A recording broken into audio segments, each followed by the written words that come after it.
Hi, love. Welcome back. So sometimes you get tired of beads and you just want something different. So that is why I brought this video to you to learn how to make coils when you're tired of other alternatives. And I am going to be showing this in slow motion so that every single person can achieve it. Whenever you are working with hot water, it is very essential that you double up on towels and just make sure that even if water drops, like a small drop of water drops on your client, it's not going to touch her. So it is also essential that you make the coils equal. So that was why I parted the hair into two and then into two. So I will be having 4 coils at the back, and if they are equal, they are going to look uniform, so that is better. And also, don't worry, I am going to be showing all these consequently in this video in slow motion, explaining in details, because I just assume everybody can do this, but beginners, don't worry, I got you. You understand how to do all this. Let's go over to the next one. So you need to use any string that is not stretchable. In this video I am using a Brazilian wool, which is a kind of yarn that we use in Nigeria here. So start off where you want the coils to start and tie the string there several times until it cannot move. Then you continue rolling while sliding your hand down. Try to make sure that these spaces in between are equal. Like at every circle your hand goes, cycle, like the spaces are equal. When you get to the end, you're going to hold the hair on your left and the string on your right, and then push up all the way until there is no more space up, until the hair cannot move up again. Squish up as tightly as you can all the way up. Sometimes when you get to where you have the the braids, it is going to get stiff there. Tug it and push it all the way so that even the braided area is going to be curled. Then this is how you make a knot. Go around your thumb, just the base of your thumb, go round to create a knot and then pull. We are going to be repeating all this until it is very clear.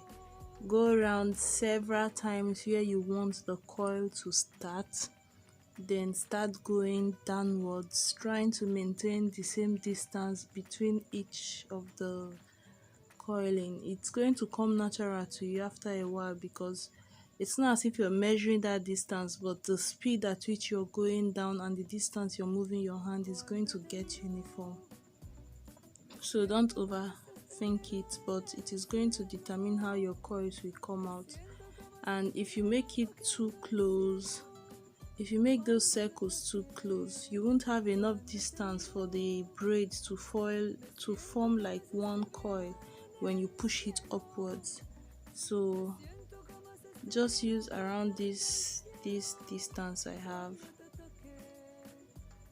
but not smaller.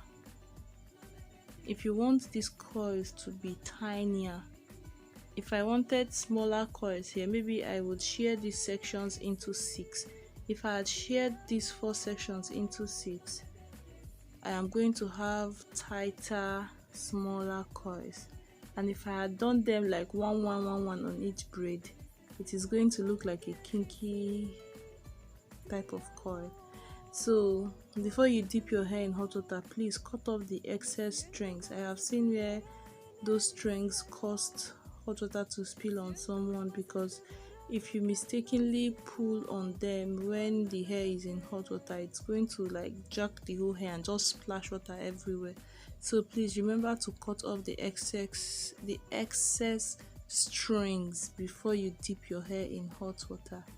So I am repeating this on the braids that are coming to her face, because we are not using beads and we don't want boring old braids just hanging there. So I repeat this on the other side of her head. I didn't bother filming the braiding of this hair because I just have so many little hard braid incorporated hairstyles for little girls. You can check my playlist of hairstyles for little girls or hard braids, and you will see many styles like this that you can choose from. So I prefer to use a small cup, and I applied a little bit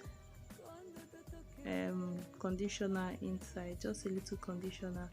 Then you would have to have her bend her head backwards a little so that the cup will not be on her body. Also have a towel at hand so that as the braid is coming out of the cup, it will come onto your hand, and you can just tap off the excess water. Just tap off the excess water. That's all. Just press it on to take off the excess water, and try to make the child understand that this is not the time to move around. So let's do this again. It is also advisable that you have something you can use to push the braids into the water. Okay, just have something you can use to push the braids into the water instead of using your hands. And this is why it is advised that you have several towels. If I had just this orange towel and that head dropped on her body, it might have penetrated to her skin, and if she gets startled and shakes suddenly, that water could have spilled on her or on me. So just to be safe, double up on towels until you have formed a thick barrier where if the hair drops, it is not going to spill on her. Now, if you're a learner, don't use a razor to cut off these strings. It is so easy to cut your hair when you're using a sharp razor instead of a scissors. But cut in between two braids, like look for where the string is obvious in between two braids and cut there. Once you cut just one part of the string, the one you turned around several times, you can easily pull off the rest. So to take this off, just pull on the end of the coils and cut off the tail side of this thing. Cut it off. And this is where you can also adjust the length of the hair if you want. If you want this shorter, just go as short as you want, having the length of the natural hair in mind, of course. So I didn't want the ones on her face that long, so we are still going to reduce it. Don't know why. So make sure your hand is moisturized when you are separating the coils to provide some slip, and so that you will not create more frizz, like you won't create frizz on the hair. Moisturize your hands and just separate the coils, and they look so pretty. If for any reason you don't want plenty coils there, you can just separate to an extent without separating each individual braid out. So I just repeat the same thing all over her hair, and this is where you can trim to the length you want. So I continued with my dressing. Do whatever you want to do. You can use a styling mousse or whatever. Her hair is it a natural hair? It's like those natural hair that has been relaxed but not properly relaxed. Or no, her hair is natural. Yeah, her hair is natural. It's as if she transitioned or she applied relaxer once, like something like that. So it's not fussy. That's why I didn't bother filming too. But if you want to see how to braid natural hairs, I have several children videos of kids with short natural hair. If you want to see how to cornrow their hair like this to get neat braids, I have a video for that. Just check my playlist, which I will link in the description bar, of hairstyles for little black girls, and you would see. She loved the heart in the front of the head, in the front of her hair, and I don't know why I kept reducing this, but I just didn't want it to inconvenience her in any way. And don't worry, her hair is short, so it didn't get to the coils at all. You can, if you're worried about cutting your hair, you can make the the braids up to the extent where you have the natural hair before dropping or not braiding the rest, because it will be easy for you to tell when you're losing. And thank you so much for watching. I hope you like this video. Give me a thumbs up and maybe subscribe if you like. Bye.